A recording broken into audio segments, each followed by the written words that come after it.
Hello बच्चों, Newton's laws of motion में आज हम लोग डिस्कस करने वाले हैं स्प्रिंग फोर्स, है ना। कंसेप्ट ऑफ स्प्रिंग डालिएगा हेडिंग, कंसेप्ट ऑफ स्प्रिंग।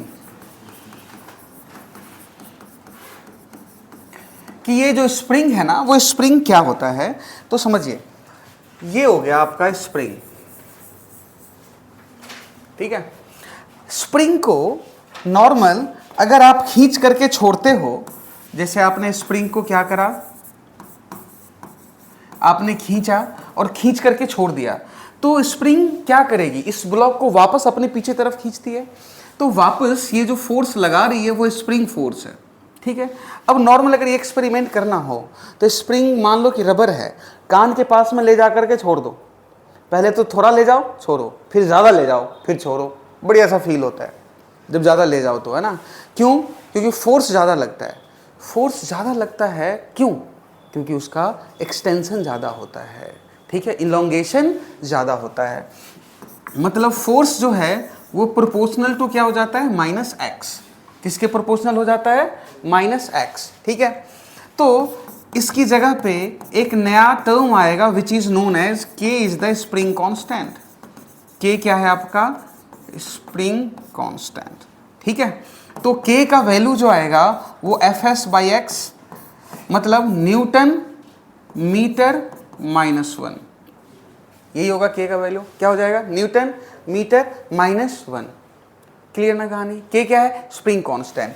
तो स्प्रिंग फोर्स ऑलवेज इलोंगेशन के अगेंस्ट लग रहा है। ये डायरेक्शन क्या बता रहा है, डिस्प्लेसमेंट के अगेंस्ट लग रहा है स्प्रिंग फोर्स। तो negative sign shows, negative sign shows force acts opposite to the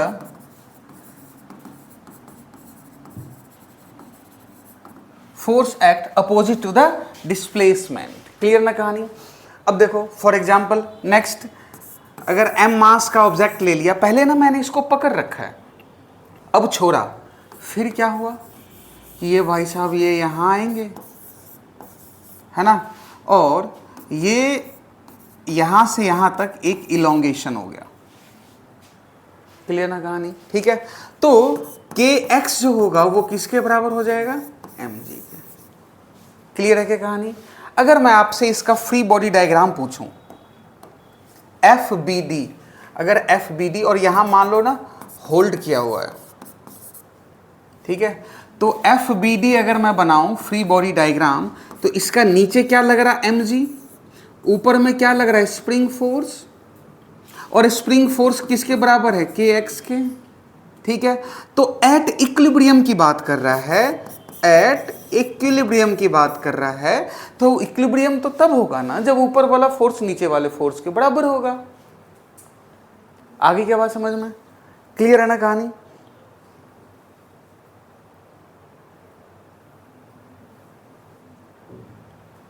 then ऊपर वाला फोर्स क्या हो जाएगा, नीचे वाले फोर्स के बराबर हो जाएगा, ठीक है। चलिए जी, अब नेक्स्ट आप ना फ्री बॉडी डायग्राम बनाओगे। एम मास का ऑब्जेक्ट है, फोर्स लग रहा है, और इसकी वजह से जो बच्चे एक्सटेंशन हुआ है ना, ये हो गया, इसकी वजह से जो एक्सटेंशन हुआ है ना वो ये हो गया। अब बताना कि क्या होगा, free body diagram F B D. F B D कैसे बनेगा, तो जी ये एम मास का ऑब्जेक्ट है, ये लग रहा है जी फोर्स, ये लग रहा है स्प्रिंग फोर्स। एफ जो होगा वो स्प्रिंग फोर्स के बराबर होगा विच इज के एक्स। क्लियर ना। अब देखो नेक्स्ट,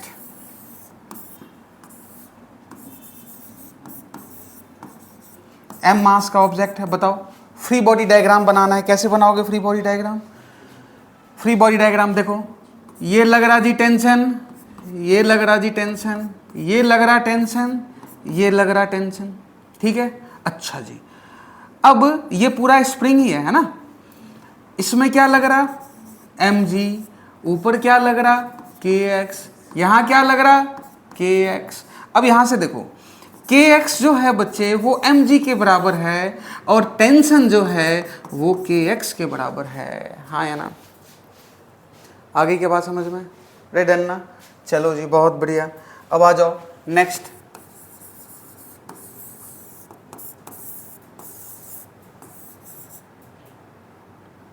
चलो अभी यहाँ नहीं डालते हैं, अभी ये ब्लॉक डालते हैं। बताओ एफबीडी बनाओ, इसका एफबीडी बनाओ। इसकी वजह से क्या हो जाएगा, ये इलोंगेशन होएगा तो ये नीचे आ जाएगा। तो ऊपर में क्या लग रहा है, के एक्स, यहाँ क्या लग रहा है, T T T T M1G M2G। Done ना? तो बच्चे के एक्स जो होगा क्या, वो 2T के बराबर होगा, हाँ है ना?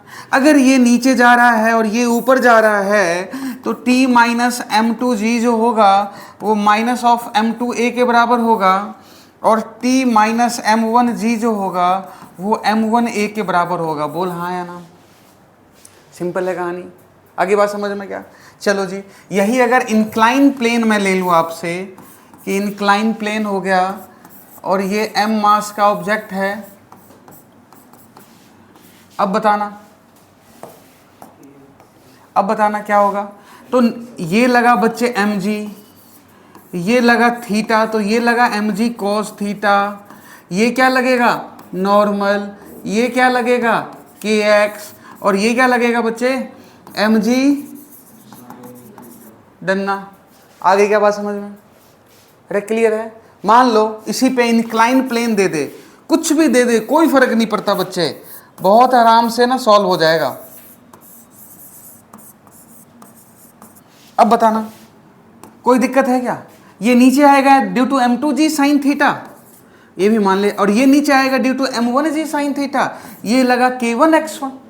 अच्छा, स्प्रिंग अगर सेम है देन K सेम होगा, अगर अलग अलग है देन K भी अलग अलग होगा।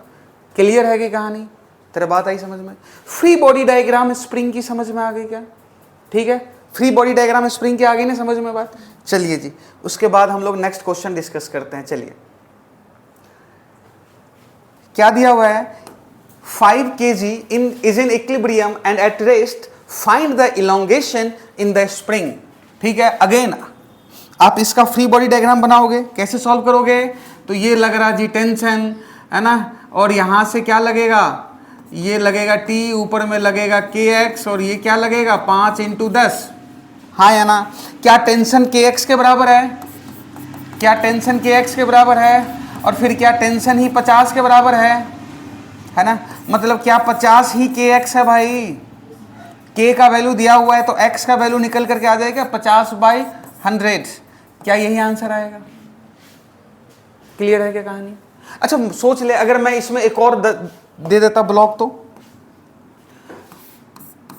ये मान लो 10 kg, एक और ब्लॉक दे देता तो क्या सॉल्व हो जाएगा? क्या सॉल्व हो जाएगा क्या? देखो ओरली करते हैं, एकदम सॉल्व ओरली। यहां बताना इसका जो टेंशन होगा वो किसके बराबर होगा, 100 का, और इसमें जो 5 kg में टेंशन लगेगा वो नीचे की तरफ लगेगा due to this block. Due to this block जो टेंशन लगेगा वो तो नीचे की तरफ लगेगा। तो ये 100 और प्लस 50 कितना हो गया, 150। तो ये टेंशन जो होगा वो 150 हो जाएगा, तो kx जो होगा वो 150 के बराबर हो जाएगा।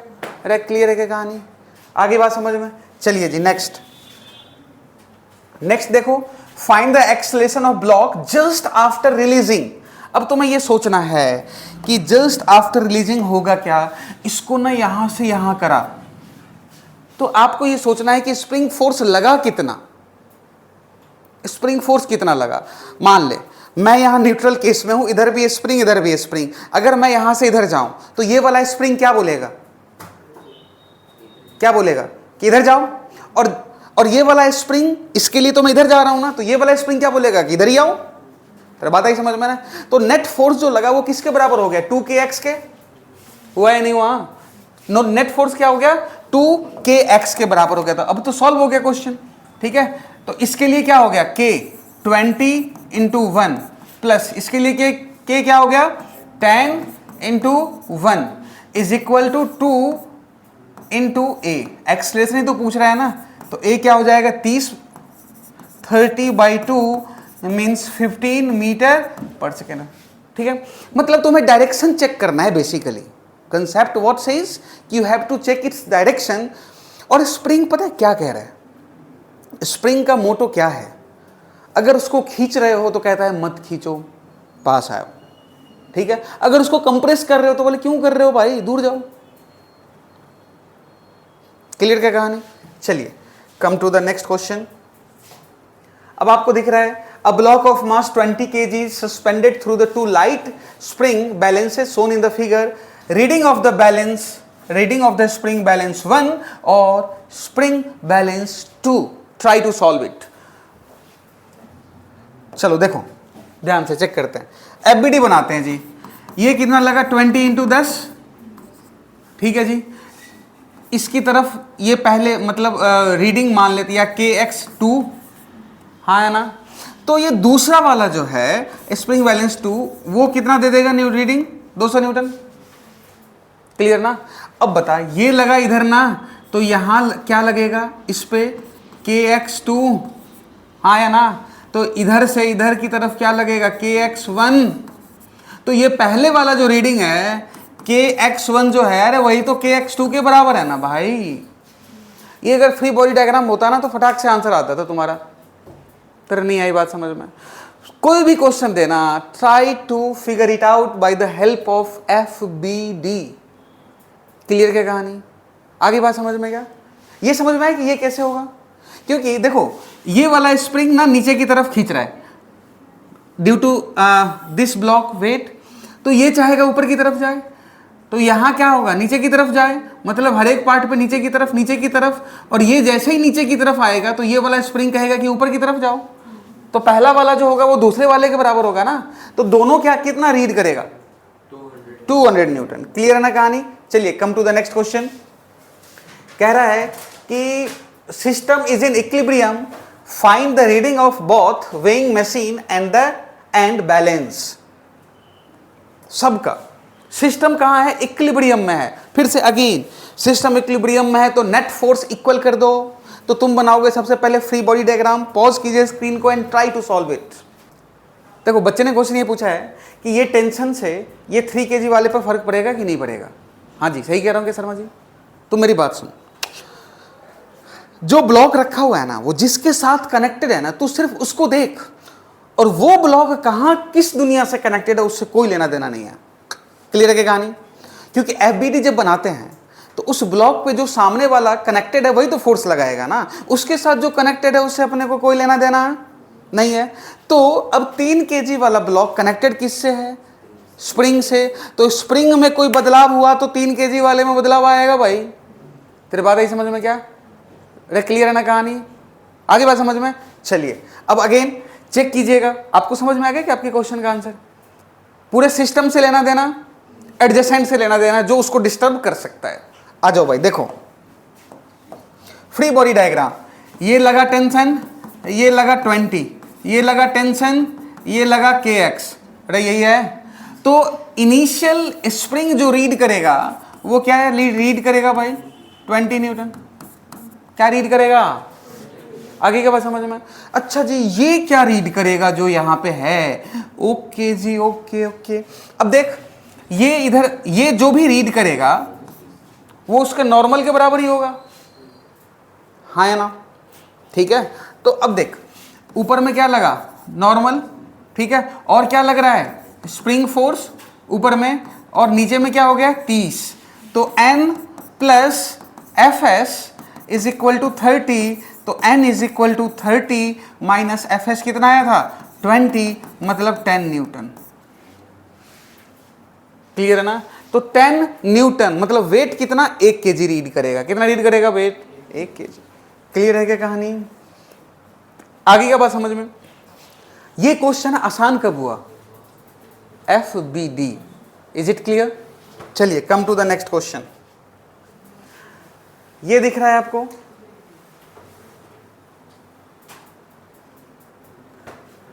The system shown in the figure are in equilibrium, ठीक है। If the spring balance is calibrated in newtons, what does it record in each case. Pause your screen और एक बार सोचिएगा, ट्राई टू सोच।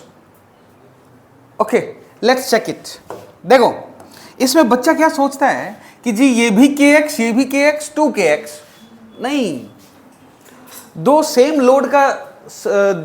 लोड लगा हुआ है ना, एक जो है ना वो एक्ट करेगा, सपोर्ट का काम करेगा, क्लियर ना कहानी, ठीक है। और दूसरा जो है ना वो लोड का काम करेगा।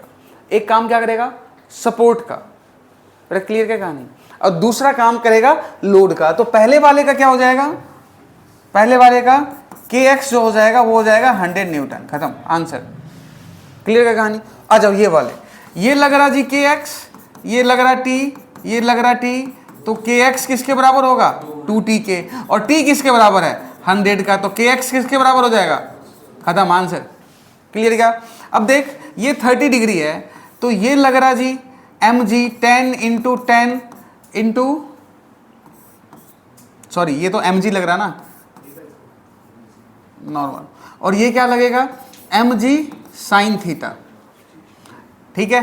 तो mg साइन थीटा मतलब 10 इंटू 10 और sine 30 1/2 is equal to kx, तो कितना हो गया 50 न्यूटन, आंसर, क्लियर क्या कहानी, बहुत बढ़िया। आ गया था क्या। चलो ये ध्यान रखिएगा, सेम लोड दिया हुआ है तो एक जो है ना सपोर्ट का काम करता है। चलिए अब देखो इस क्वेश्चन में क्या कह रहा है कि assume the system is in equilibrium if the string is cut, then find the expression of 2 kg and the 3 kg block. चलिए सॉल्व कीजिएगा एक बार, ट्राई टू सॉल्व इट। चलिए ओके, इसका बनाइए फ्री बॉडी डायग्राम जी। ये लग रहा टेंशन T, ये लग रहा टेंशन T, ठीक है। तो टेंशन कितने हो गया, ये 30 के बराबर, और ये जो होगा टोटल टेंशन कितना हो जाएगा 30 प्लस 20 के बराबर, तो K इंटू एक्स जो होगा वो 50 के बराबर हो जाएगा। तो x का वैल्यू कितना आ जाएगा 5 मीटर। हालांकि अपने को इससे कोई लेना देना नहीं था। पहला जो इलोंगेशन होएगा, जो एक्सटेंशन होगा वो 5 पे होगा। अब आपने क्या कर दिया, ले भाई साहब, अब कर दिया इसको कट। जैसे ही कट करा तो 2 kg वाले को देखो ध्यान से, ऊपर में लग रहा जी स्प्रिंग फोर्स, नीचे में लग रहा 2 इंटू 10, क्लियर ना। अब देखो जैसे ही कट करा तो लोड तो खत्म हुआ ना, स्प्रिंग अपने आप को और नेचुरल लेंथ पे लाने की कोशिश करेगी, आएगी नहीं, कोशिश करेगी, क्लियर ना कहानी। तो अब देख क्या हो गया, Fs minus 20 is equal to 2 into A. Fs का वैल्यू कितना था, Fs का वैल्यू K इंटू एक्स ना, तो Kx का वैल्यू कितना है 50, तो ये क्या हो गया 50 minus 20 is equal to 2 into a is equal to आ गया आपका 15 मीटर पर सेकेंड स्क्वायर। ए का वैल्यू कितना आ गया 15 मीटर पर सेकेंड स्क्वायर, क्लियर है क्या, ठीक है। अब बताओ 3 kg वाले ब्लॉक की बात कर रहा है ना, तो 3 kg वाले ब्लॉक कोई बात नहीं है भाई, सभी तो फ्री फॉल का केस हो जाएगा, तो एक्सलेशन क्या हो जाएगा 10 मीटर पर सेकेंड स्क्वायर। तो 3 kg वाले ब्लॉक का इस पे फोर्स कितना लगा जी mg, तो एक्सलेशन जो हो जाएगा वो हो जाएगा 10 मीटर पर सेकेंड स्क्वायर। आगे बात समझ में ना, ये कहीं भी दिया जा सकता है, मान लो यहाँ से भी एक और स्प्रिंग दे दे, कट कर दे, आगे देखते हैं ऐसे क्वेश्चंस आएगा जब हम मिसलेनियस पार्ट डिस्कस करेंगे। तो अब आ जाओ भाई नेक्स्ट,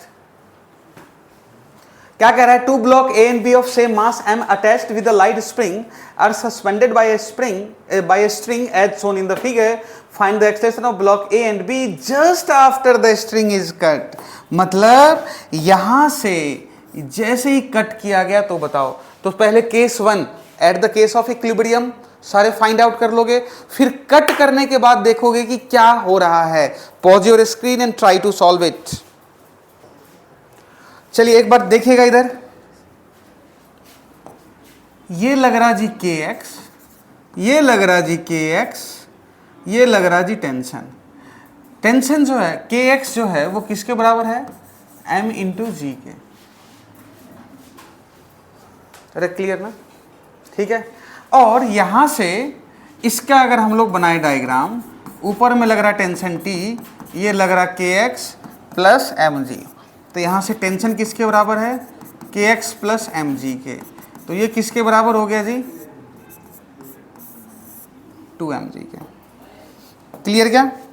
अब आपने जैसे ही इसको कट करा तो होगा क्या, ये समझना, कट करा तो होगा क्या, तो देखो इंस्टेंटली तो कुछ भी चेंज नहीं होता है, ठीक है। तो जो बी वाला ब्लॉक है, मास m दिया हुआ है, इसके ऊपर में क्या लग रहा है, फोर्स kx, और ये क्या लग रहा है mg। तो मतलब kx minus mg is equal to m acceleration of A B, यही बात होगा। Sudden change doesn't allow, clear ना। तो kx किसके बराबर है, mg के, mg minus mg mass acceleration of b, तो एक्सलेरेशन ऑफ b हो गया 0। अरे मतलब फ्री फॉल है भाई, एक्सलेटेड थोड़ी होगा, फ्री फॉल होगा। अरे क्लियर ना कहानी, ठीक है जी।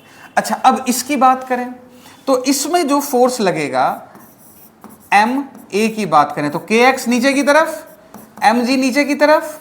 तो देखो k x plus M G is equal to force on a, तो k x plus M G is equal to m into acceleration of a, ठीक है, बी ए। हाँ के एक्स इसके बराबर है एम जी के, M G plus M G is equal to M A किसके बराबर हो जाएगा, 2g के। एफ बी डी भाई साहब, एफ बी डी बहुत ही सिंपल सा टास्क है। जब कभी भी ऐसा केस देख स्प्रिंग कट वट कर रहा हो, इनिशियल केस एट इक्विलिब्रियम, उसके बाद कट देना, काट देना। फोर्स का डायरेक्शन सडन रिवर्स तो हो ही नहीं सकता ना, ठीक है। उसके बाद अगेन आप उसको रिसॉल्व कर लीजिएगा। क्लियर है क्या कहानी। चलिए अब देखो नेक्स्ट क्वेश्चन क्या कह रहा है कि two blocks are connected by a spring of natural length 2 मीटर। नेचुरल लेंथ है, नॉट इलोंगेशन, कोई स्प्रिंग फोर्स नहीं। स्प्रिंग फोर्स मस्त मजे कर रहा है। ए और बी है, स्प्रिंग कांस्टेंट दिया हुआ है 200 न्यूटन पर metre. Find the spring force in the following situation if block A and B both are displaced by 0.5 metre in the same direction. हो जाएगा सॉल्व, ये आप घर से कीजिएगा सॉल्व, मैं एक्सप्लेन कर देता हूं। ए और बी दोनों कितना गया, x इक्वल टू 0.5, ये x इक्वल टू 0.5। अरे क्लियर है, हो जाएगा सॉल्व। चलिए if block A and B both are displaced by 0.5 metre in the opposite direction. अच्छा इन द सेम डायरेक्शन कह रहा है पहले तो, इन द सेम डायरेक्शन। तो अगर ये इधर गया तो ये भी इधर गया, तो भाई साहब स्प्रिंग में कोई फोर्स हो ही लगेगा, क्लियर ना। अच्छा अब अपोजिट डायरेक्शन है ना, तो ये बी वाला पार्ट हो गया अपोजिट डायरेक्शन, लगेगा भाई 2kx। कर लोगे खुद से सॉल्व ये क्वेश्चन। अरे अपोजिट डायरेक्शन मतलब इधर जाएगा तो फोर्स तो लगेगा ना। अब एक को चला गया इधर तो दूसरे को भी तो उतना ही ला रहे हो सेम डायरेक्शन में, तो स्प्रिंग का नेचुरल लेंथ तो डिस्टर्ब हुआ ही नहीं ना। चलिए अब नेक्स्ट में आता है आपका, नेक्स्ट हेडिंग डालिएगा कटिंग ऑफ द स्प्रिंग।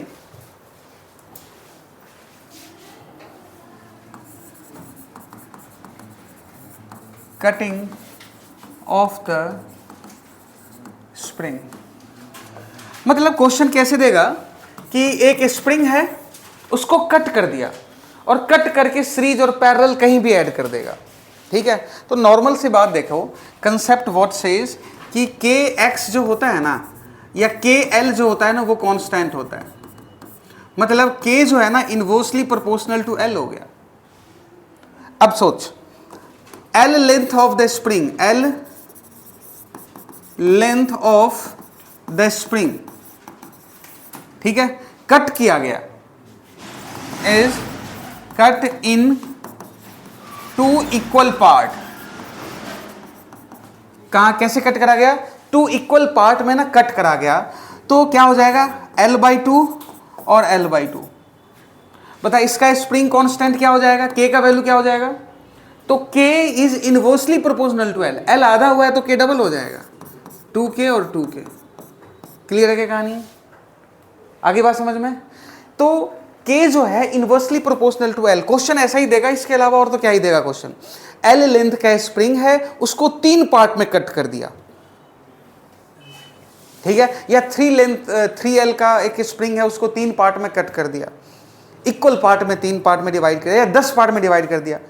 जो भी लेंथ आएगा तो आपसे पूछेगा स्प्रिंग कांस्टेंट क्या होगा, तो रेशियो निकल जाएगा, K is inversely proportional to L। Clear ना कहानी। या मान लो नेक्स्ट क्वेश्चन ये दे देगा कि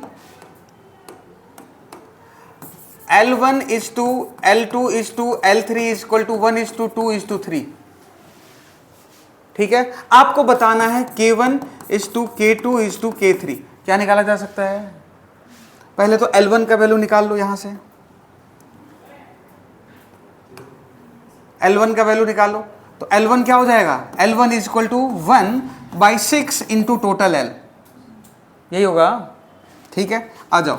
L2 का वैल्यू कितना हो जाएगा? 2/6 इंटू टोटल L। L3 का वैल्यू क्या हो जाएगा? 3/6 इंटू टोटल L। तो K जो होगा वो जस्ट इसका उल्टा ना, हाँ या ना? तो क्या हो जाएगा? ये हो गया 3, ये क्या हो गया 2, और ये क्या हो गया आपका 6 ना।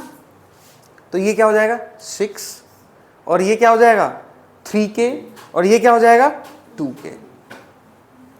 अरे क्लियर है कहानी? तो K जो है inversely, K1 inversely proportional to L1, K2 inversely proportional to L2, K3 inversely proportional to L3। हो जाएगा क्या सॉल्व? आगे की बात समझ में? चलिए ठीक है जी।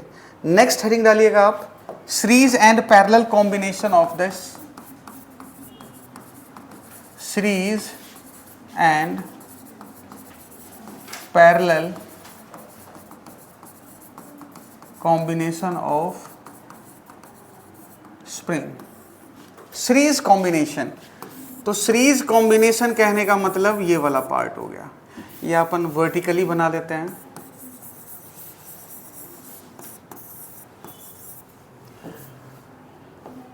कैसे करेंगे जी?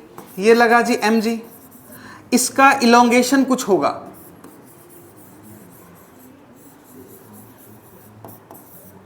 ये मान लेते हैं कि x1 है और ये वाला पार्ट मान लेते हैं कि x2 है। तो x नेट जो होगा वो x1 प्लस x2 के बराबर हो जाएगा। और x जो है वो क्या है? फोर्स बाई k ना, k equivalent, force by K1 plus force by K2। ठीक है, ये से ये कैंसिल आउट, तो 1/k equivalent is equal to 1/K1 plus में 1/, ये याद रखिएगा। अब जो हमने कट करा था स्प्रिंग को, वो देगा कि L लेंथ का स्प्रिंग है, 2 पार्ट में कट कर दिया है, फिर उसको सीरीज में कनेक्ट कर दिया है। तो बताओ K इक्विवेलेंट क्या होगा? अरे कर लेंगे क्या हम? तो पहले तो K निकाल लेंगे उसका। L/2 है तो 2K 2K हो जाएगा, और सीरीज में क्या हो जाएगा 1/2K 1/2K, तो K इक्विवेलेंट K आ जाएगा। नेक्स्ट लिखिएगा पैरेलल कॉम्बिनेशन, पैरेलल कॉम्बिनेशन। तो पैरेलल कॉम्बिनेशन में क्या हो जाएगा बच्चे?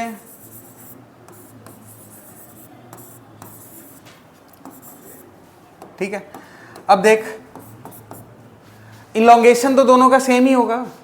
इलोंगेशन क्या होगा? दोनों का सेम ही होगा। तो F जो होगा वो क्या हो जाएगा? K1 into X plus K2 into X. तो K equivalent into X is equal to K1x plus में K2x। K equivalent is equal to K1 plus K2। Done ना? ठीक है, अब क्वेश्चन दे रहा हूं मैं, आप सॉल्व करके आओगे।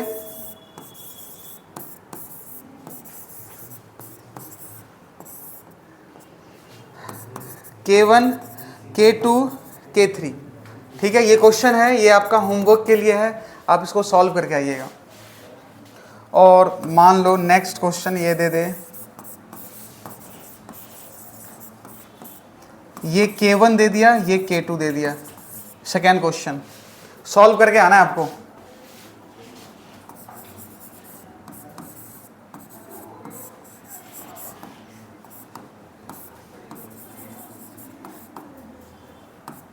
K1 है, K2 है और K3 है। ये थर्ड क्वेश्चन है। 3 क्वेश्चन दिया हुआ है मैंने आपको सीरीज और पैरेलल कॉम्बिनेशन पे। ये तीनों क्वेश्चन आप सॉल्व करके आइएगा, कल हम लोग डिस्कस करेंगे नेक्स्ट क्लास में। ठीक है जी, थैंक यू।